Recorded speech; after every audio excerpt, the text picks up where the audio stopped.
जापानी घर हमेशा इतने सुव्यवस्थित और साफ सुथरे क्यों नजर आते हैं, बिना गैर जरूरी चीजों के ढेर के? क्या आपने कभी सोचा है कि जापान में शायद ही कभी टूटे सामान, बेकार के तारों या बीते समय की यादों से भरे दराज क्यों मिलते हैं?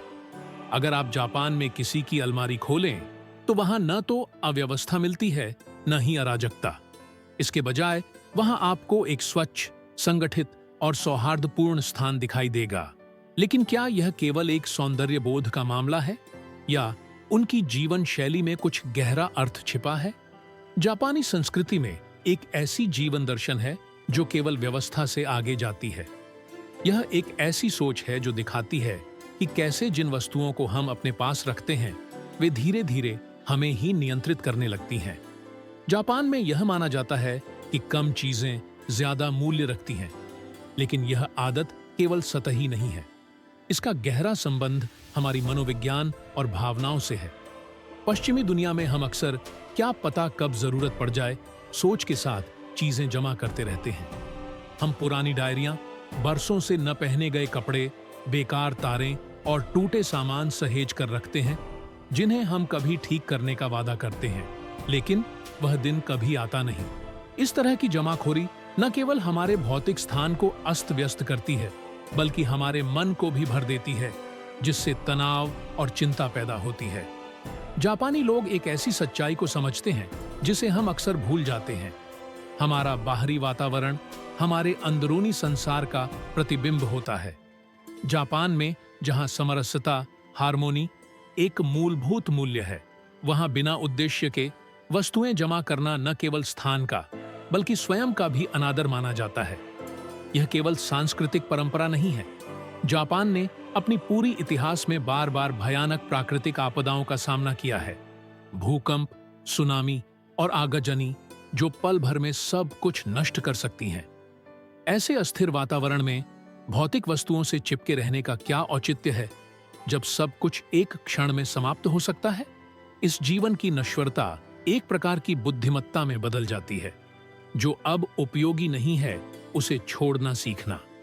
यह कोई जादू नहीं, बल्कि एक मानसिक प्रक्रिया है जो आध्यात्मिकता से गहराई से जुड़ी हुई है। जब हम उन चीजों को छोड़ देते हैं जिनका अब हमारे जीवन में कोई स्थान नहीं है, तो हम उस जगह को खोलते हैं जो वास्तव में मायने रखती है। लेकिन छोड़ना इतना कठिन क्यों होता है? हम पुराने को क्यों संभाले रहते हैं? क्या हम शून्यता से डरते हैं? क्या हम अतीत से इसलिए चिपके रहते हैं क्योंकि हमें नए से भय लगता है? जापान में विदाई के विशेष अनुष्ठान होते हैं, केवल वस्तुओं के लिए ही नहीं, बल्कि घरों और यहां तक कि पेड़ों के लिए भी।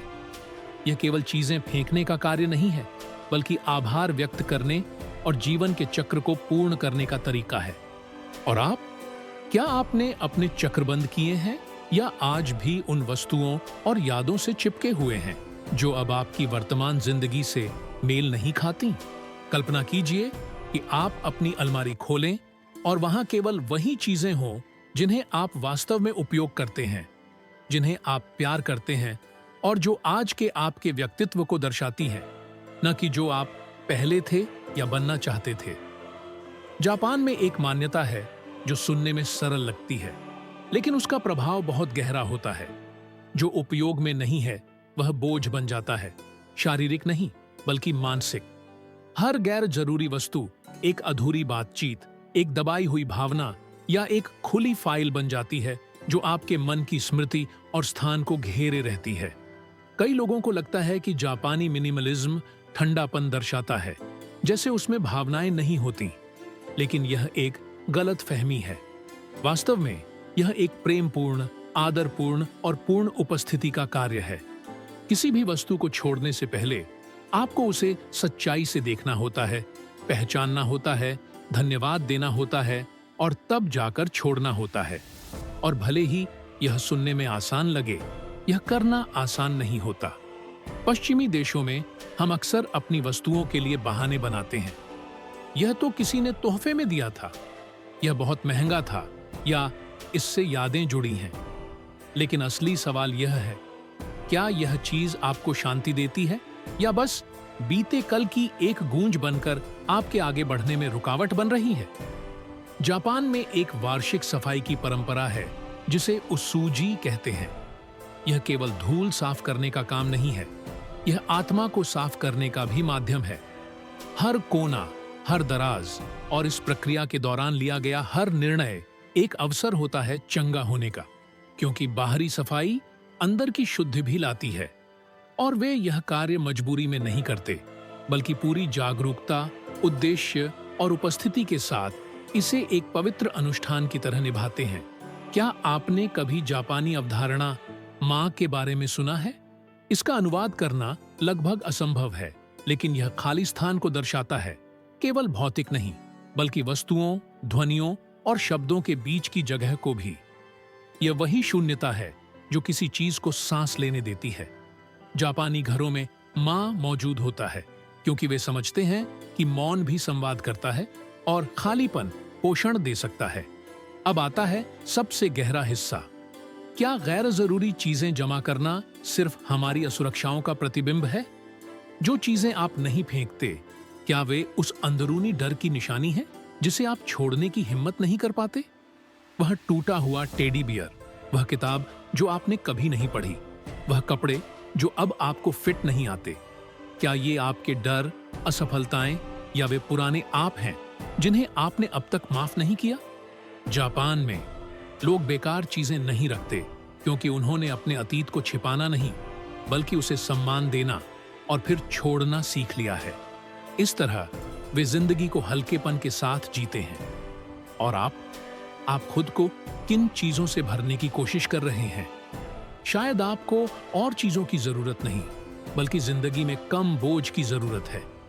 कुछ लोग वस्तुओं से घिरे रहते हैं और फिर भी अंदर से खाली महसूस करते हैं, जबकि कुछ जिनके पास बहुत कम होता है एक ऐसी शांति का अनुभव करते हैं जो खरीदी नहीं जा सकती।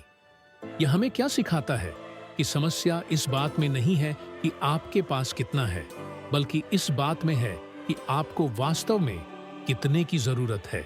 जापान में उन्होंने कुछ ऐसा समझा है जो बहुत से लोग अब तक नहीं देख पाए हैं।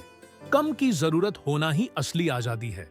सोचिए, हर वह चीज जो आपने क्या पता जरूरत पड़े के लिए रखी है, वह आपको एक ऐसे भविष्य से बांधती है जो आया ही नहीं।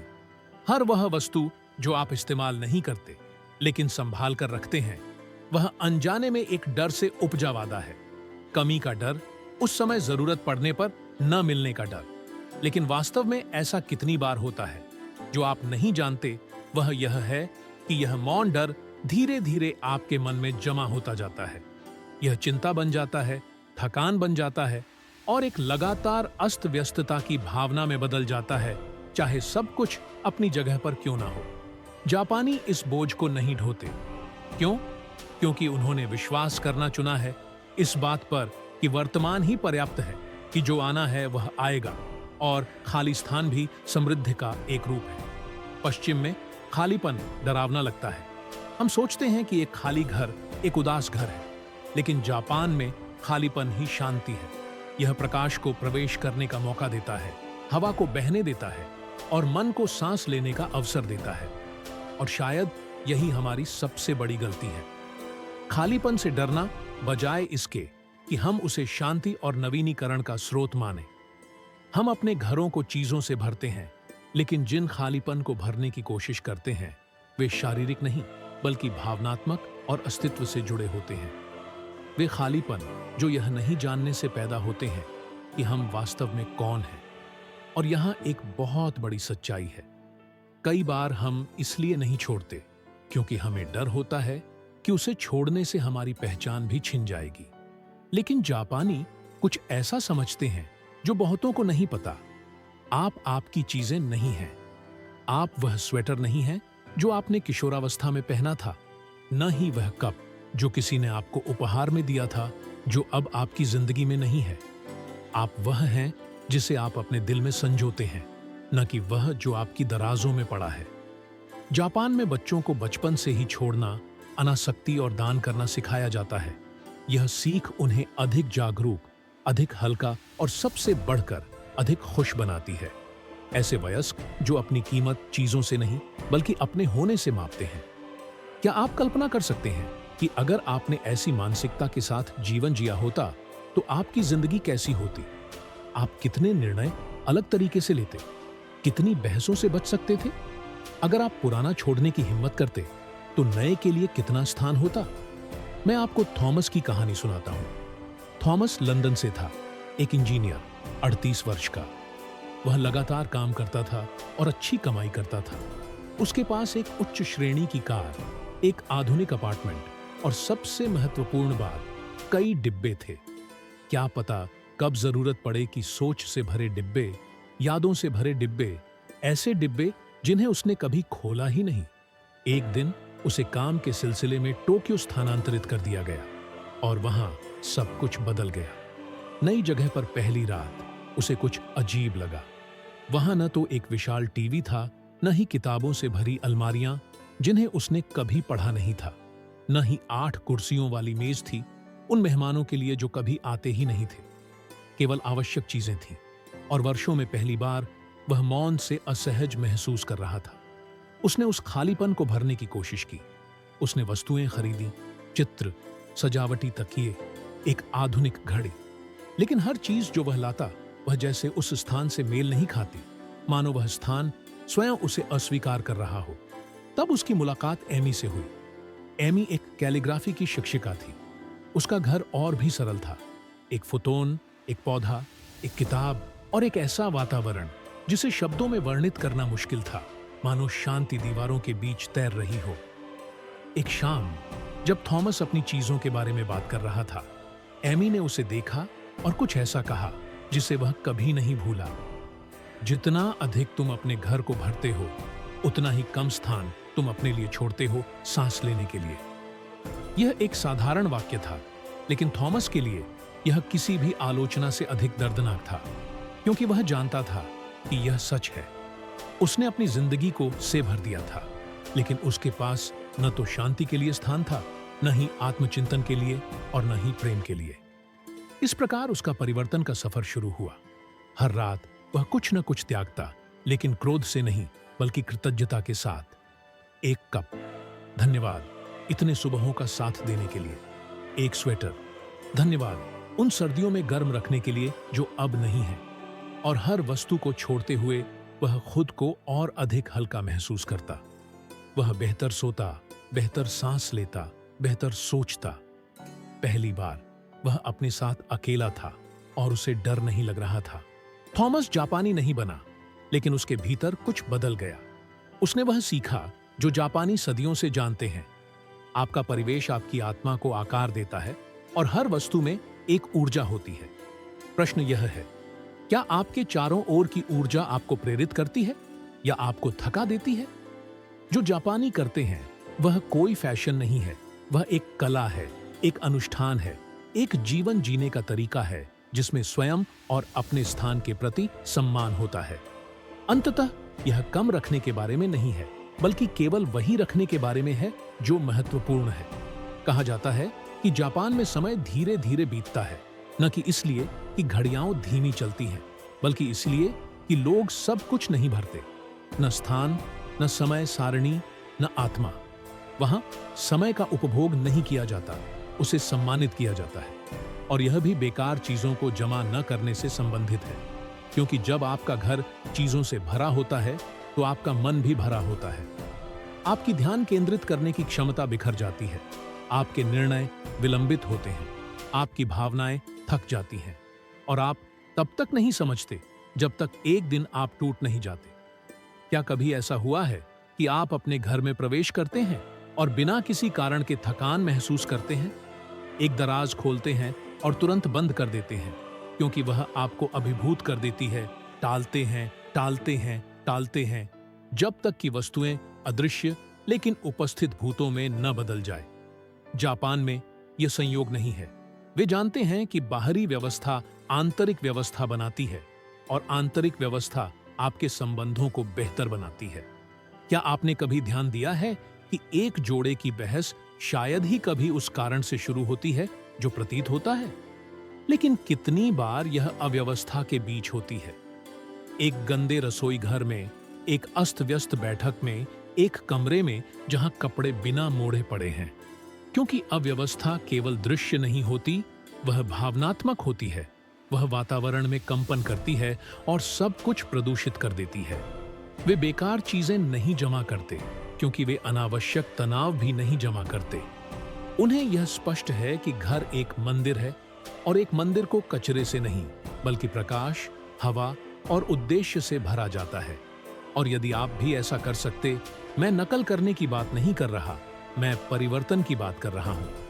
क्योंकि यह जापानी दर्शन न्यूनतावाद के बारे में नहीं है, यह जागरूकता के बारे में है।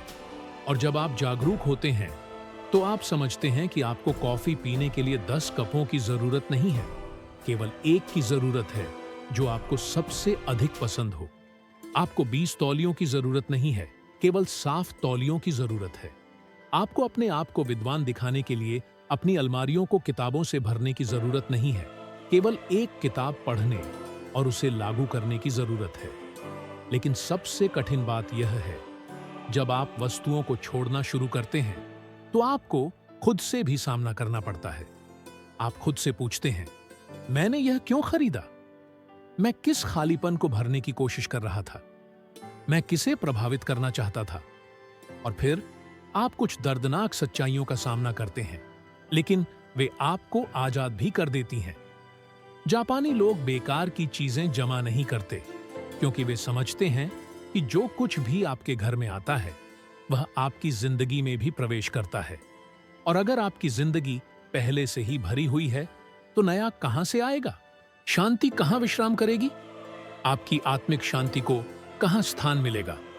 पश्चिम में मृत्यु एक वर्जित विषय है, कुछ ऐसा जिससे हम बचते हैं, जिसे छिपाते हैं और जिसे नजरअंदाज करते हैं। लेकिन जापान में मृत्यु जीवन का हिस्सा है, और इसीलिए यह इस बात को भी प्रभावित करती है कि हम क्या संजोकर रखते हैं और क्या छोड़ देते हैं। जापान में एक प्राचीन परंपरा है जिसे दान शारी कहा जाता है, जिसका अर्थ है अनावश्यक को ठुकराना, अतिरेक से मुक्त होना और आसक्ति से छुटकारा पाना। यह कोई सजावटी न्यूनतावाद नहीं है, यह एक आध्यात्मिक साधना है। यह इस बात की तैयारी है कि जब आप जाएं तो किसी पर बोझ न छोड़ें, क्योंकि आप असल में कैसी विरासत छोड़ रहे हैं। बहुत से माता पिता सोचते हैं कि ढेर सारी चीजें छोड़ना कुछ कीमती छोड़ना है, लेकिन जापान में माना जाता है कि अपने प्रियजनों के लिए सबसे बड़ा प्रेमपूर्ण कार्य यह है कि आप उन्हें वस्तुओं के पहाड़ के साथ न छोड़ें जिनसे वे निपटना नहीं जानते। इसे वे कहते हैं कुसुत्सुबो, कबाड़ के डिब्बे, जो यादें नहीं बल्कि बोझ छोड़ते हैं। इसलिए जापान में कई बुजुर्ग अपने जीवन की अंतिम सफाई करना शुरू करते हैं, डर से नहीं बल्कि प्रेम से। यह एक ऐसा कार्य है जो उन्हें और उनके पीछे रह जाने वालों को हल्का कर देता है। क्या तुम्हारे पास बस इतना ही है? थॉमस ने पूछा। एमी मुस्कुराई। हाँ, बस वही जो मुझे चाहिए, और कुछ भी ऐसा नहीं जिसे मेरे बाद किसी और को फेंकना पड़े। मौन। थॉमस कुछ नहीं कह सका, लेकिन उस पल में उसने एक गहरी बात समझ ली। कम में जीना मृत्यु को शांति से स्वीकार करने जैसा है। हर वो बेकार वस्तु जो आप संभाल कर रखते हैं, वास्तव में मृत्यु के डर को पकड़े रखने जैसा है। जापानी लोग अनावश्यक चीजें नहीं जमा करते, क्योंकि वे जीते हैं यह जानकर कि जो शुरू होता है वह खत्म भी होता है। और सुंदरता रखना नहीं, बहने में है। जैसे चेरी का फूल जो साल में सिर्फ एक हफ्ते के लिए खिलता है, फिर भी राष्ट्रीय प्रतीक बन जाता है। जैसे टूटा हुआ कटोरा जिसे सोने से जोड़ा जाता है ताकि चोट को छिपाया न जाए बल्कि गरिमा के साथ दिखाया जाए। यही है वाबी साबी। अधूरे में सौंदर्य, अपूर्ण में बुद्धिमत्ता और साधारण में लालित्य। जापान में पालन पोषण का मतलब सामान खरीदना नहीं, साथ देना होता है। वहां बच्चे ऐसे घरों में बड़े होते हैं जहां खिलौनों से भरे कमरे नहीं होते, न ही चारों तरफ स्क्रीन और डिजिटल शोर होता है, क्योंकि वे एक ऐसी बात जानते हैं जो शायद बाकी दुनिया भूल गई है।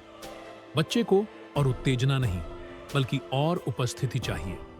अव्यवस्था चिल्लाती है, बेकार की वस्तुएं ध्यान भटकाती हैं, संबंधों को कमजोर करती हैं। जब आप अनावश्यक वस्तुएं नहीं जमा करते, तो आप बिना शब्दों के सिखाते हैं। आप कहते हैं, ये मायने रखता है, ये नहीं। आप दिखाते हैं कि मूल्य वस्तुओं में नहीं, बल्कि रोजमर्रा की ऊर्जा में है। इसलिए जापान में बहुत से बच्चे 3 साल की उम्र से ही अपने कपड़े मोड़ना सीखते हैं, अपने कमरे की सफाई करते हैं और जो थोड़ा सा है उसका ख्याल रखते हैं। और यह सब बिना शिकायत के, क्योंकि वे महसूस करते हैं कि वे किसी बड़े उद्देश्य का हिस्सा हैं। वे एक वस्तु प्रधान दुनिया में सिर्फ दर्शक नहीं हैं, वे शांति के निर्माता हैं। प्रेम भी तब बदल जाता है जब आप अनावश्यक को छोड़ना चुनते हैं। कितने रिश्ते उपहारों से भरे होते हैं, लेकिन जुड़ाव से खाली।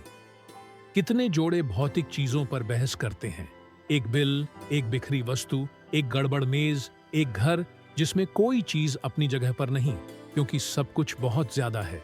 लेकिन प्रेम अव्यवस्था में नहीं पनपता। प्रेम को स्थान चाहिए, हवा चाहिए, समय चाहिए और मौन चाहिए।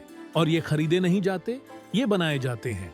जब आप छोड़ना चुनते हैं, तब आप समझते हैं वह पुराना कप जिसे आप कभी इस्तेमाल नहीं करते, वह भी आपके रिश्ते में एक स्थान घेर रहा है। वह डिब्बा जिसे आप कभी नहीं खोलते, वह भी आपकी भावनाओं में बोझ बन चुका है। वह दराज जिसे आप टालते हैं, वह आपके मन का वह हिस्सा दर्शाता है जिसे आप देखना नहीं चाहते। जापानी लोग बेकार की चीजें नहीं जमा करते, क्योंकि वे जानते हैं कि सच्चे प्रेम को हल्कापन चाहिए। जब नया आना चाहता है तो पुराने के लिए जगह नहीं होती। हर चीज जो हम संजोते हैं दिखाई नहीं देती। कई बार अव्यवस्था हमारी जेब में छिपी होती है। क्या आपने ध्यान दिया है? गैलरी में 1 लाख से अधिक फोटो, स्क्रीनशॉट्स जिन्हें आप याद भी नहीं रखते, महीनों से अनपढ़े संदेश, वीडियो जिन्हें आपने कभी नहीं देखा लेकिन डाउनलोड कर लिया। और सबसे खतरनाक, विचार, राय, समाचार, शोर जो आपने नहीं चुने, लेकिन वे आपकी मानसिकता में ऐसे संग्रहित हैं जैसे वे आपके अपने हों। जापान में कई युवा सरल फोन की ओर लौट रहे हैं।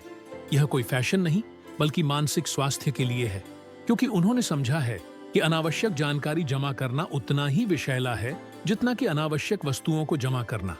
हर उद्देश्यहीन फाइल, हर अनुपयोगी ऐप, हर वह खाता जिसे आप केवल आदतवश फॉलो करते हैं, आपकी मानसिकता में एक बॉक्स की तरह है जो भरता जाता है, जब तक कि आप यह नहीं समझ पाते कि आप शोर के बिना कौन हैं।